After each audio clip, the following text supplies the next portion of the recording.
Mark எழுதின சுவிசேஷ புஸ்தகம் 5ஆம் அதிகாரம் 25 பார்த்தீங்கன்னா அதில் சொல்லப்பட்டிருக்கு. அப்பொழுது 12 வருஷமாய் பெரும்பாடுள்ள ஒரு ஸ்திரீ அநேக வைத்தியர்களால் மிகவும் வருத்தப்பட்டு தனக்கு உண்டானவைகளை எல்லாம் செலவழித்தும் சற்றாயிலும் குணமடையாமல் அதிக வருத்தப்படுகிற பொழுது, அல்லேலூயா அல்லேலூயா, அநேக வைத்தியர்கள் சொல்லப்பட்டிருக்கு. ஒவ்வொரு டாக்டர்ஸை ஒவ்வொரு மருத்துவரை கண்டிப்பாக எல்லோரும் என்ன செஞ்சுருப்பாங்க, சொல்லியிருப்பாங்க. இப்போ உங்ககிட்டயே ஒருத்தவங்க வந்து கேட்டாங்கன்னா நீங்கள் என்ன செய்வீங்க? உங்களுக்கு நீங்கள் எந்த டாக்டரை பார்ப்பீங்களோ அந்த டாக்டரை சொல்லுவீங்க. இந்த டாக்டர்கிட்ட போ, தமிழ் செல்வி டாக்டர் மட்டும் போ, அங்கே நல்லாயிரும். சில பேர் சொல்லுவாங்க லோகநாதன் டாக்டர்கிட்ட போங்க, அங்கே சரியாயிரும். சில பேர் சொல்லுவாங்க ஜிஹெச்சுக்கு போங்க, அங்கே சரியாயிரும். சில பேர் சொல்லுவாங்க ராஜபாண்டி டாக்டர்கிட்ட போங்க, அங்கே சரியாயிரும். இப்படி ஒவ்வொருத்தரும் ஒவ்வொரு டாக்டர் என்ன பண்ணுவாங்க, அறிமுகப்படுத்தி இங்கே போனால் சரியாயிரும், அவர் நல்லா பார்ப்பார், அவர் அந்த அம்மா நல்லா பார்ப்பாங்க அப்படின்னு சொல்லுவாங்க. இதே போல தான் அந்த அம்மாவுக்கு அநேகர் சொல்லியிருக்கலாம். ஒவ்வொரு வைத்தியரும் இந்த அம்மாவும் என்ன பண்ணுறாங்க, இந்த டாக்டர்கிட்ட போனாவது தான் எனக்கு சரியாயிருமா, இந்த வியாதியிலிருந்து எனக்கு பரிபூர்ண விடுதலை கிடைச்சிடாதா என்று சொல்லி இந்த அம்மாவோ ஒவ்வொரு டாக்டரையாய் ஒவ்வொரு வைத்தியராய் பார்க்க போகிறார்கள். ஆனால் துட்டு செலவழிந்ததான் மிச்சம், ஆனால் கொஞ்சம் கூட சுகம் கிடைக்கவில்லை. அல்லேலூயா. அதில் தெளிவாய் சொல்லப்பட்டிருக்கு பாருங்க, அநேக வைத்தியர்களால் மிகவும் வருத்தப்பட்டு தனக்கு உண்டானவைகளை எல்லாம் செலவழித்தும் சற்றாயிலும் குணமடையாமல். அந்த அம்மாவுக்கு இருந்த எல்லாவற்றையும் அந்த அம்மா என்ன பண்ணிட்டாங்க, செலவு பண்ணி பார்த்துட்டாங்க. தனக்கு இருந்த பணத்தெல்லாம் செலவு பண்ணி பார்த்துட்டாங்க. தனக்கு இருந்த ஆஸ்தியை விற்று எனக்கு சுகம் கிடைச்சிடாதா என்று சொல்லி செலவழித்து பார்த்தாங்க. ஆனால் கொஞ்சம் கூட சுகம் கிடைக்கல.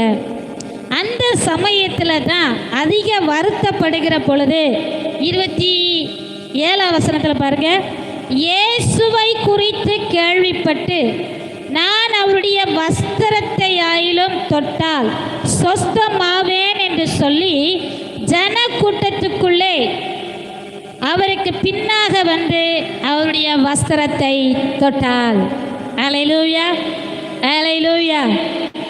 அந்த அம்மா போகாத வைத்தியர் அல்ல, பார்க்காத டாக்டர் அல்ல. இப்பொழுது ரொம்ப சோர்ந்து போய் உட்காந்துட்டா. இன்றைக்கி ஒரு சிலர் சோர்ந்து போய் உட்காந்துருக்கீங்களா? அதே மாதிரி அந்த அம்மாவை ரொம்ப சோர்ந்து போய் கன்னத்தில் கையை வச்சுட்டு, சார் கொஞ்சம் கூட சுகம் கிடைக்கலையே, இதுக்கு மேலே செலவு பண்ண காசும் இல்லை, எல்லா காசுமே செலவாயிற்று, என்ன செய்யனே தெரியலையே அப்படின்னு சொல்லி வருத்தத்தோடு இருந்த பொழுது கரெக்டான நேரத்தில் ஒருத்தங்க வந்து என்ன பண்ணுறாங்க, இயேசுவை பற்றி சொல்கிறாங்க.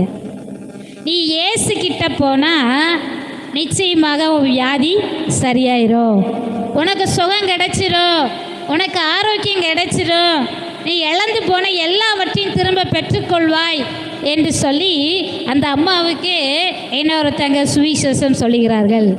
அல்லேலூயா. அதான் சொல்லப்பட்டிருக்கு, இயேசுவை குறித்து கேள்விப்பட்ட உடனே. அந்த அம்மாவுக்கு இயேசு குறித்து யாராவது சொல்லியிருக்காங்க.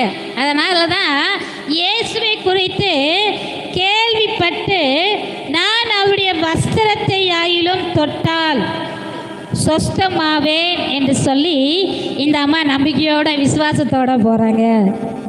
எத்தனையோ டாக்டரை பார்த்தாங்க, கொஞ்சம் கூட சுகம் கிடைக்கல. இயேசுவை குறித்து கேள்விப்பட்ட உடனே அந்த அம்மாவுக்கு இயேசு மேலே நம்பிக்கை வர ஆரம்பித்தது, இயேசு மேலே விசுவாசம் வர ஆரம்பித்தது. அவர் எனக்கு கையெல்லாம் வச்சு ஜெபிக்க வேண்டாம், அவருடைய வஸ்திரத்தை நான் தொட்டாலே எனக்கு சுகம் கிடைத்துவிடும். அல்லேலூயா. அந்த அம்மா அந்த நம்பிக்கையோட அந்த விசுவாசத்தோட போகிறாங்க.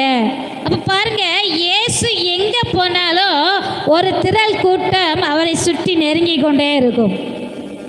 அல்லேலூயா. ஏன் சொன்னால் அநேகர் அற்புதத்துக்காக விடுதலைக்காக வருவார்கள். அது மாத்திரமல்ல, ஆறுதலான வார்த்தையை கேட்கும்படி, சத்தியத்தை கேட்கும்படி